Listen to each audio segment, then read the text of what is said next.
les Européens. Mais à un point, vous n'avez même pas notion de quoi on parle. Il n'y aura pas d'holocauste pour vous avec des trains qui vous emmèneront au four crématoire. Ce sera sur place, l'égorgement. C'est marqué aussi dans les livres. Et vous n'aurez pas à fuir. Parce que tout le mal que vous avez fait à Israël, vous le paierez au centuple. Quand l'Italie disparaîtra, quand Edom, c'est pour ça que le QG de la chrétienté qui vient de Esav se trouve là-bas, quand cet endroit-là disparaîtra, c'est ce que veut faire l'islam, l'islam c'est le balai d'Israël, sachez-le. La beauté du diable. Oui, la femme idéale. C'est bien simple, elle a tous les défauts. Lady Beltham sera pour toi une hôtesse pleine d'attention. Pourquoi vous nous quittez déjà? Pour quelques jours seulement. Je vais d'abord te perdre aux yeux de l'opinion publique. Ceux que tu aimes te haïront. Et l'annonce de ta mort sera un soulagement pour tous. Je vais faire de toi un monstre sanguinaire. Et comment? En commettant en ton nom et avec ton visage les forfaits les plus spectaculaires. Reste à m'occuper de ton ami, le commissaire Jules. Cet abruti tient sur mon compte des propos qui m'agacent de plus en plus.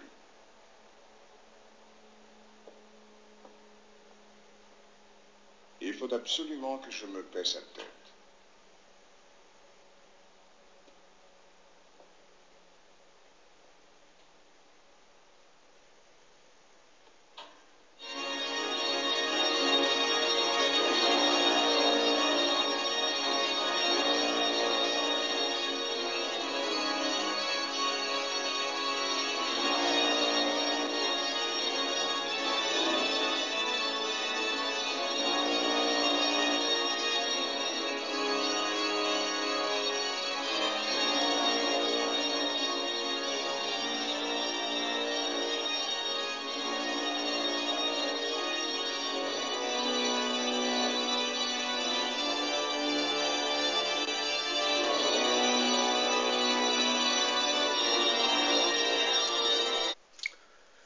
Bonjour à tous. Là, comme vous venez de voir, voilà un rabbin juif qui arbore fièrement sa haine des chrétiens et de l'Occident. Et dans cette vidéo, il dit tout haut ce que beaucoup d'autres rabbins penseraient tout bas de ce monde occidental en général, et plus précisément chrétien. Cet extrait où on voit ce rabbin parler de son dégoût de l'Occident chrétien est suivi par un autre extrait où on voit Fantomas se déguiser pour revêtir l'apparence du journaliste Fondor, qui est joué dans le film par l'acteur Jean Marais. Dans cet extrait, il lui explique, Fantomas explique qu'en son nom, il va commettre les plus grands méfaits et le monde le haïra pour cela. Dans ma précédente vidéo intitulée Comment imaginez-vous le diable, un archange déchu, je vous expliquais que notre monde était devenu tellement matérialiste et athée qu'il en avait fini par oublier la notion même de l'existence du diable. C'est une donnée que ce même diable exploitera pour s'initier dans le scénario d'une multitude de films. La trilogie Fantomas en était un exemple flagrant. Dans ce film, le diable revêtira l'apparence d'un certain Fantomas, aux 1000 visages, qui commettra les plus grands méfaits contre ce qu'il appelle ce spectacle de marionnettes, l'humanité. Certaines scènes de ce film montrent clairement qu'on faisait bien allusion au diable à travers le personnage de Fantomas. Surtout dans cette scène où le journaliste Fondor, incarné par l'acteur Jean Marais, dit à Fantomas que je ne croyais pas à votre existence. Tu pensais que l'on peut se moquer de moi impunément. Je ne croyais pas à votre existence.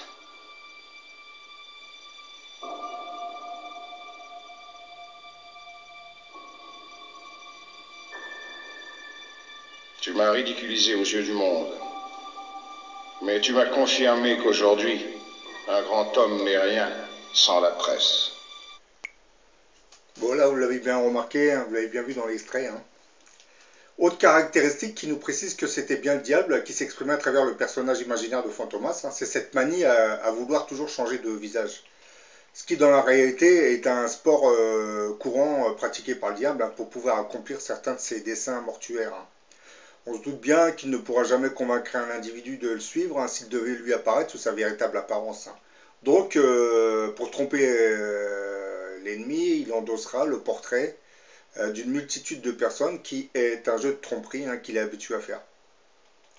Et à travers la saga Fantomas, le diable s'adresserait aussi à ce mystérieux grand monarque qui devrait se manifester pour nous annoncer le jugement imminent de Dieu contre une humanité pécheresse.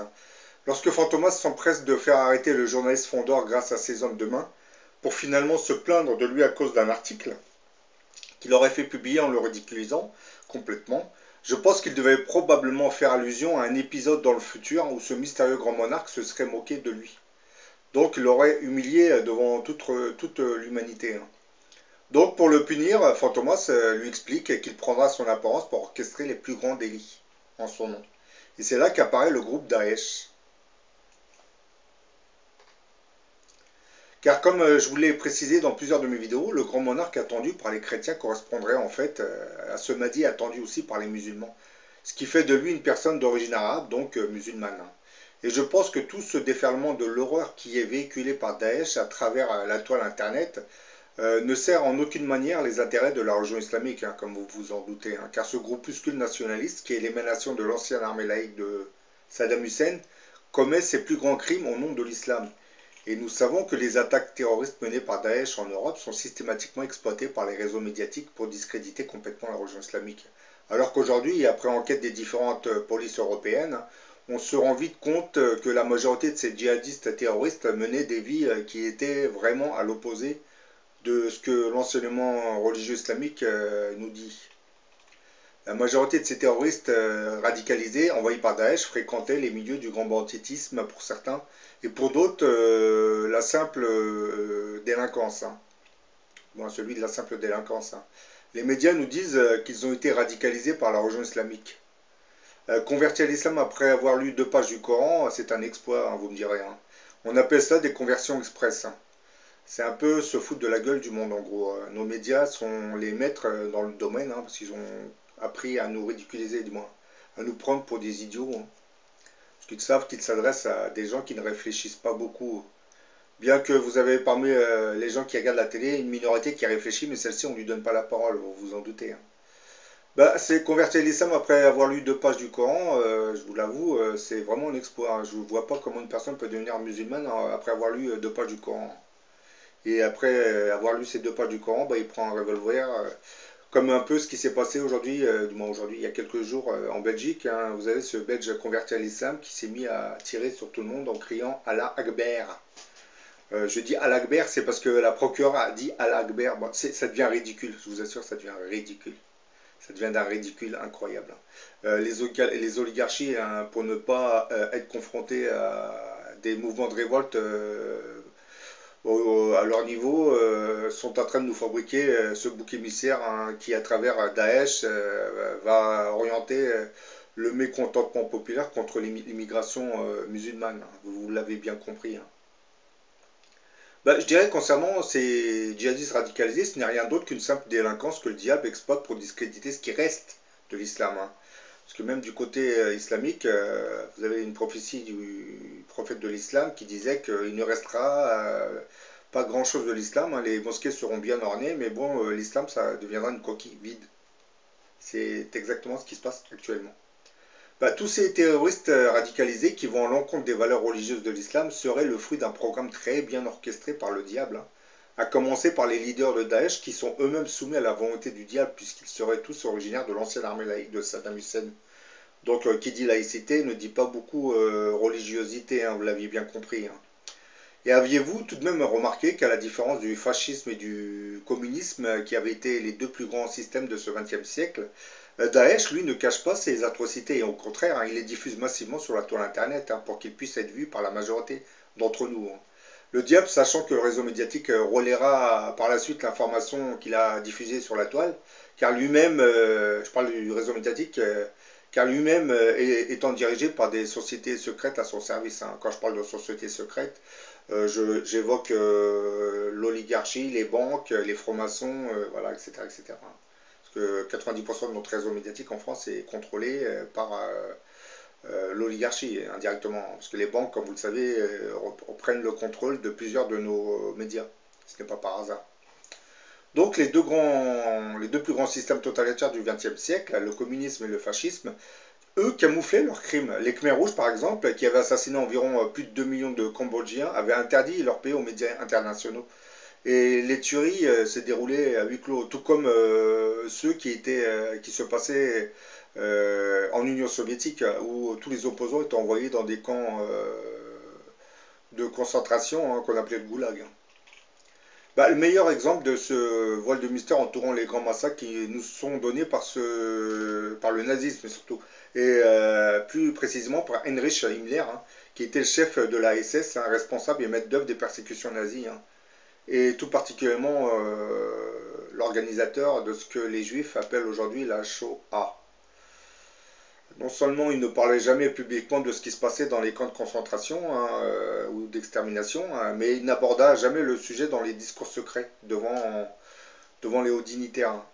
Bah, c'est une page glorieuse de notre histoire, mais elle n'a jamais été écrite et ne le sera jamais, disait-il. Ainsi, un des plus grands responsables nazis, un des plus grands tueurs de masse de l'histoire, Himmler, hein, savait que le secret devait être préservé parce que le monde, et même les Allemands eux-mêmes, n'auraient pas accepté ces crimes. Mais bon, avec l'État islamique, c'est tout l'inverse, on assiste à tout l'inverse.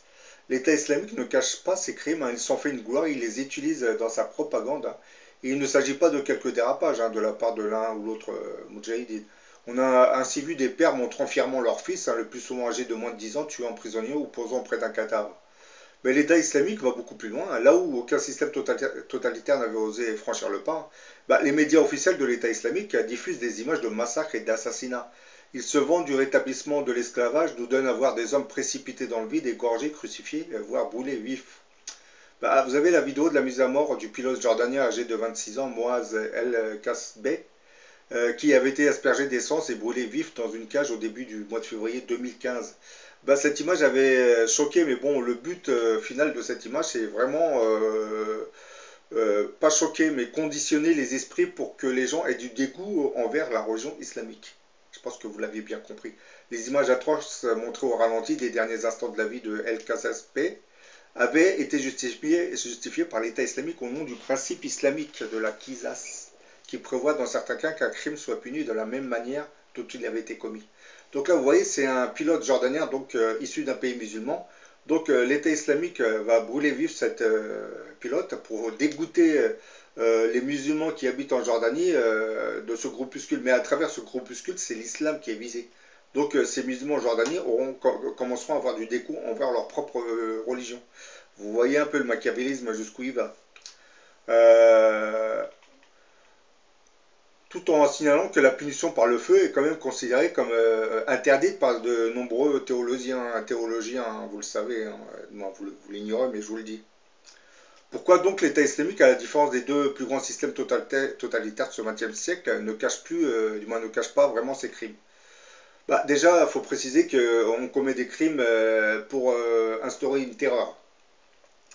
Et comme je l'ai dit, les principaux dirigeants de Daesh sont les anciens officiers de l'armée laïque de Saddam. C'était un régime dictatorial, donc pour se maintenir, il imposait une certaine force et il n'hésitait pas à exécuter froidement tous ses opposants. Ce qui se passe avec Daesh, ils refont exactement la même chose. Ce n'est pas pour pousser les gens à se convertir, c'est vraiment pour les effrayer. Et le jour où ils auraient pris le pouvoir en Syrie ou en Irak, et ben, juste grâce à ces images, ils auraient imposé leur autorité. Et en aucune manière, c'est du religieux tout ça. C'est juste un ancien régime laïque qui veut s'imposer à nouveau à travers la religion. Quand je dis à travers la religion, si Daesh avait pris le pouvoir en Irak, vous savez que la religion serait passée en deuxième position.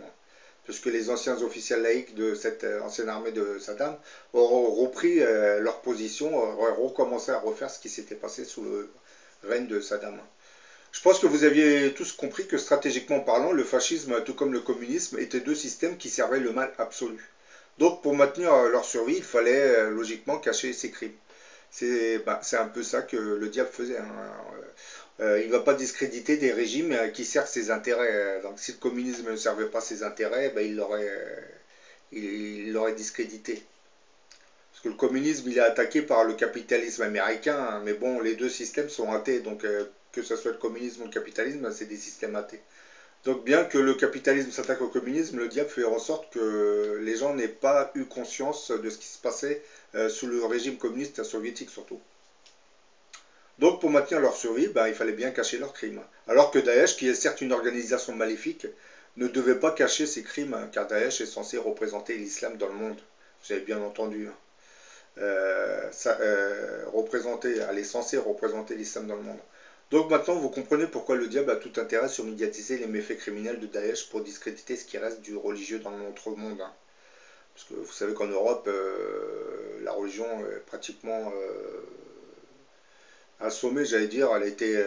Sa destruction avait commencé avec la Révolution française, hein, qui a stimulé la déchristianisation complète de l'Europe. Hein. Et ensuite du monde, hein, parce que ça se répand après, hein, parce que à partir de la Révolution française, vous avez eu les matérialismes historiques comme le communisme, le socialisme et tout ça qui sont nés. Ensuite, vous avez eu le capitalisme athée. Donc à partir de là, tout s'est répandu, hein, toute cette apostasie s'est répandue sur une échelle planétaire. Hein. Et bon, comme il reste la seule barrière barrière qui freine ce déferlement de perversion, c'était le monde arabo-musulman. Donc le diable a décidé de créer ce groupuscule Daesh pour discréditer l'islam. Mais bon, là, comme vous savez que Daesh est en perte de vitesse, vous vous doutez bien que ce Fantomas, alias le diable, trouvera un autre groupuscule pour continuer à discréditer Daesh, hein, puisque vous avez remarqué, c'est comme une course de relais. Hein. Après Al-Qaïda et les talibans en Afghanistan, le relais il a été donné à Daesh. Lorsque Daesh va disparaître, le relais sera donné à un autre groupuscule et ainsi de suite. C'est que le diable veut faire perdurer ces groupuscules pour continuer à discréditer ce qui reste du monde musulman. Puisque comme vous le savez, l'islam c'est la dernière barrière qui empêche le déferlement de la pornographie, des mariages gays et tout ce que vous voulez. Bien que, vous savez, à travers la toile internet, dans le monde musulman, vous pouvez rentrer dans les sites pornographiques en cliquant des doigts. Hein. C'est un peu... Sauf que voilà, au niveau national, au niveau médiatique, ces pays n'ont pas pris le même chemin que nos pays dits occidentaux, où là, vous savez, la perversion, elle est montrée tous les jours. Je ne vous parle pas des publicités où on voit un yaourt, on nous a montré une femme nue. Hein, bon. Bon, je sais que ça joue sur la psychologie, hein. Le désir de la femme, vous voyez le yaourt, vous pensez à la femme, donc vous avez envie de manger le yaourt, voilà, c'est compliqué. Hein. Les publicitaires jouent sur le subliminal, sur le subconscient, hein, sur la psychologie, hein, la psychanalyse même. Vous avez certaines vidéos, c'est de la psychanalyse carrément. Hein. Ceux qui font certaines de ces vidéos ont dû étudier des ouvrages de psychanalyse, hein, je pense.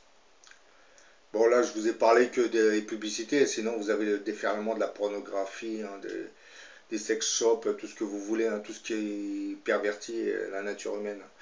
Juste en vous disant ça, je pense que le simple religieux, en voyant la société dans laquelle nous vivons en Europe et en France, se dirait que là, nous sommes vraiment arrivés à la fin. Là, nos sociétés sont en train de devenir comme Sodome et Gomorrhe. Donc, je pense que on arrive à une fin qui se rapproche à une vitesse incroyable. C'est la raison pour laquelle je vous précise que, du moins, je ne cesse de dire que ce mystérieux grand monarque qu'on appelle le Mahdi, et qui probablement la Bible l'appelle l'Antéchrist, est déjà sur Terre. C'est pas par hasard si le film Fantomas est sorti en 1964. C'est que le diable savait que cette personne allait venir quelques années plus tard. Certains vont me dire, mais comment le diable aurait créé ce scénario? Il aurait dit que cette personne l'aurait humilié devant l'humanité. C'est que, vous savez, le diable, il connaît le futur. Donc s'il sait que ce grand monarque va naître dans le futur et qu'il va le ridiculiser, ben, il va voir ça dans le futur et puis il va revenir dans le passé pour en faire un scénario et l'intégrer dans le film. C'est pas plus compliqué que ça. Hein. C'est pour cette raison que dans certains scénarios, le diable nous a présenté des épisodes du futur en réalité. Bon, j'en ai fini là. Bon, je vais vous faire montrer la fameuse vidéo avec Xavier Rofer hein, qui nous parle de dirigeants de Daesh. Là, vous allez être, je pense que pour ceux qui viennent de tomber sur ma vidéo, vous allez être surpris hein, lorsqu'il dit qui dirige Daesh. Vous allez sourire. Parce qu'il n'y a rien de religieux parmi les dirigeants de Daesh. Ouais, et on va vous dire que c'est tous des gens issus de l'ancienne armée de Saddam Hussein. La seule explication possible quand on a éliminé tout ça, c'est que l'État islamique est une armée mercenaire, une armée, une vraie, mais mercenaire, et nous ne faisons en pareil cas que de repousser le problème d'une case, à savoir au service de qui. Je vais vous donner un exemple quand je vous dis qu'on ne sait pas très bien. Une étude a été faite récemment par des officiels sur le sujet. Vous avez une organisation qui s'appelle l'État islamique, qui fait des signes dans toute sa propagande d'absolue dévotion à l'islam, et c'est pour l'islam et sa pureté qu'ils égorgent soi-disant les individus qui brûlent des enfants vivants, etc. Une analyse a été faite biographique extrêmement précise des 50 du sommet de l'État islamique. Il n'y a pas un seul islamiste parmi eux. Tous les gens qui sont, tous, sans exception, le Abu Machin al-Baghdadi étant un pur et simple leurre qui est là pour amuser la galerie, ceux qui dirigent vraiment, ceux dont on sait qu'ils échangent par voie électronique et donc ceux qu'on a pu repérer, les 50 du sommet, il n'y a pas un seul islamiste.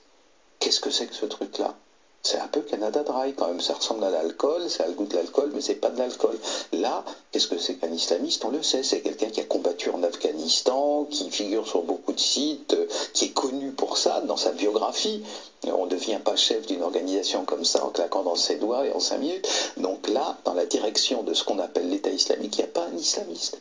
C'est des gens qui, dans une phase antérieure de leur vie, étaient connus pour courir le guilledou, boire du pinard. Voilà, c'était des généraux de l'armée de Saddam Hussein, généralement. Généraux le plus souvent laïcs. Voilà la situation. Donc,